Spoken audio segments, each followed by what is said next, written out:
पश्चिम बंगाल में 23 अप्रैल को पहले चरण का मतदान हो चुका है और अब 29 अप्रैल को दूसरे चरण के लिए मतदान होना है, जिसे लेकर एक तरफ राज्य का सियासी पारा हाई है तो दूसरी तरफ चुनाव आयोग और ईडी की बड़ी कार्रवाई सामने आई है, जिसने बीजेपी को कटघरे में खड़ा कर दिया है। तो क्या कार्रवाई की है चुनाव आयोग और ईडी ने, जानेंगे इस रिपोर्ट में। विपक्ष बीजेपी पर हमेशा से आरोप लगाता आया है कि ईडी, सीबीआई और चुनाव आयोग सब केंद्र सरकार की कठपुतली हैं। कई बार इसका उदाहरण भी सामने आ चुका है, जिससे बीजेपी की टेंशन बढ़ी रहती है।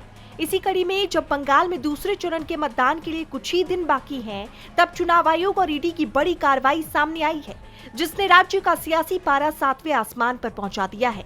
दरअसल भारत निर्वाचन आयोग ने पश्चिम बंगाल विधानसभा चुनाव 2026 के दौरान गंभीर अनियमितता और पक्षपात करने के आरोप में 5 पुलिस अधिकारियों को निलंबित कर दिया है।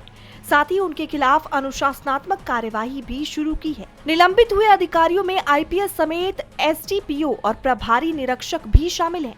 आयोग ने इन अधिकारियों के खिलाफ कड़ी कार्रवाई करते हुए स्पष्ट किया कि चुनाव प्रक्रिया के दौरान निष्पक्षता और आचार संहिता का पालन सुनिश्चित करना सर्वोच्च प्राथमिकता है।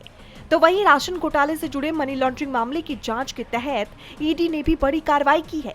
खबर है कि एजेंसी ने शहर के कई इलाकों में एक साथ छापेमारी शुरू की है। ये कार्रवाई कोलकाता, बर्धमान और हावड़ा में स्थित उन 9 परिसरों पर की जा रही है जो सप्लायर्स और एक्सपोर्टर्स से जुड़े बताए जा रहे हैं। ईडी की टीमों ने अलग अलग ठिकानों पर दस्तावेज और वित्तीय रिकॉर्ड खंगालने की प्रक्रिया शुरू की है।